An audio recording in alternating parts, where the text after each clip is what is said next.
Gen V. What a comic book series. This is what would happen if you had a bunch of supes, if superpowers. It really plays with what the boys was going with, which is superheroes. What happens if you have superhero powers? You think of yourself better than others and stuff like that. Anyways, here's my kind of review of it and my commentary on it. Spoilers alert. I am going to spoil a lot of things in this one, so if you don't want to hear spoilers for Gen V, then skip this video. So let's start with the first character, Jordan. So Jordan was an interesting character. They never really explained which pronoun they go by, but they are a he/she combo. So when they are a he, when Jordan is a he has a set of powers. And when Jordan is a she has a set of powers. So, like, for example, she's invulnerable when she's a man. Or they are invulnerable when they are a man. Oh, it's so hard to get these things right. Because throughout the thing, Jordan obviously presents more female than male and prefers to be female, so we never got an exploration of her deep, she wasn't a deep trans character, but we saw a little bit of her journey, enough that people picked it up as a storyline, but it was done in a way that wasn't like took away from the story, because the problem is if you do deep trans introspection in the middle of a comic book TV show or a comic book, it offsets it. It's like in Harley Quinn when Batgirl's roommate was introduced. She was just, she was trans and no big deal. It was no big deal. It's like they're just a normal person. And that's the message that I want to spread as a trans person, well, as a non-binary person, that we just exist. I mean, we break all your rules. So what? We exist. Let us exist. Stop harassing us. And so it was good to see a positive trans-like character exploring what happens if a superhero has different powers based upon this and that. And Jordan kicked some major, but great fighter. Great fighter. So Jordan was a great positive character, and I can't, as being trans, since I'm trans, I have to mention Jordan first. So Gen V starts off, we get Maria. She gets her powers. Blah blah blah blah blah. Family tragedy ends up in basically Vought, where they just put the ones that they don't know what to do with.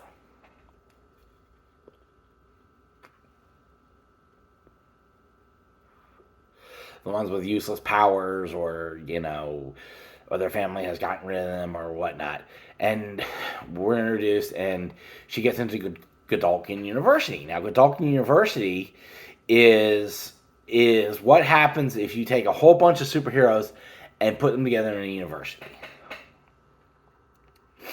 And it's like superhero university.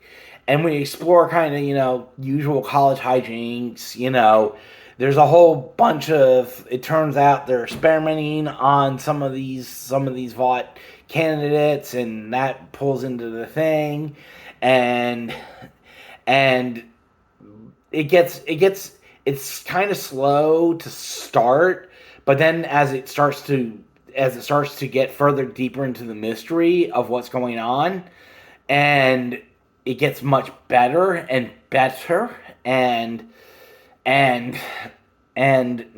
now, like, cricket can grow and stuff like that. There's little moments that really make the show interesting, and then to see Sam. But let's talk about the ending. So the ending is the part that really had me going, oh my word. Now, they've done this before with boys. They did it with season 2, and I remember that where all of a sudden he sees Homelander and his kid, and he's like, what? and his wife is alive.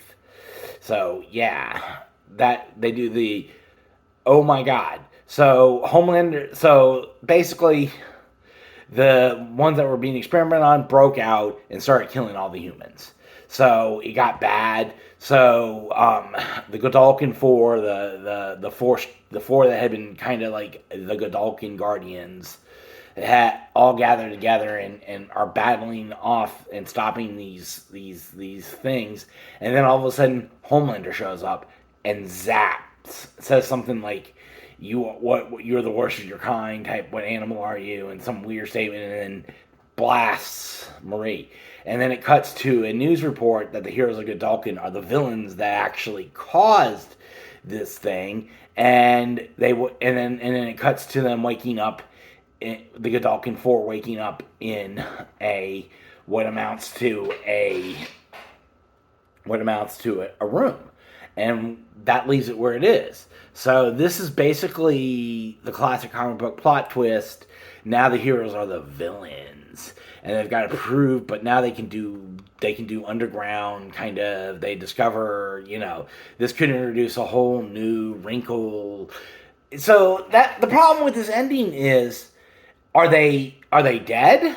Are they, are they locked in a safe? Are they going to be used like Suicide Squad? I think what it is they're standing trial for what they did, and this is their little prison cell to hold them in so that they can stand trial.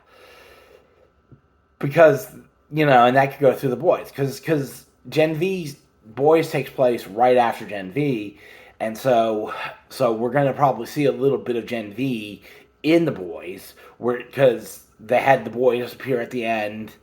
And I'm not going to talk about that, but the boys, it's tied to the boys now. Gen V is tied to the boys. And it's kind of like, here's this one season, you don't have to watch it, but there's going to be now, like, Sam is probably going to be in the 7 now, and stuff like that. And we might see more of what's happening with the Gen V crew in their little prison and stuff like that. So it's going to be an interesting series. And then there's the second season of Gen V, so sophomore year for these kids, and now they're graduating, and we see them, and we see what happens to them and yeah, it's going to be interesting now that Polaris is now kind of having to be Polaris, and we'll see what happens with the Godalkin 4, because it's really the Godalkin 4 is really, but I can't stress enough, this is a typical comic trope they're playing on, where the superheroes become the villains, and then it's dark and broody. So if they're going in that angle, that's my best guess, is that they're either going to prison, they're either in prison, and they're going on trial, or they're going to be the villains now, and dark and broody. But it was a good twist, and it made me go, oh my word, I'm going to make this video, which I've been working on the script for this one for weeks, and it's been a tough one to make.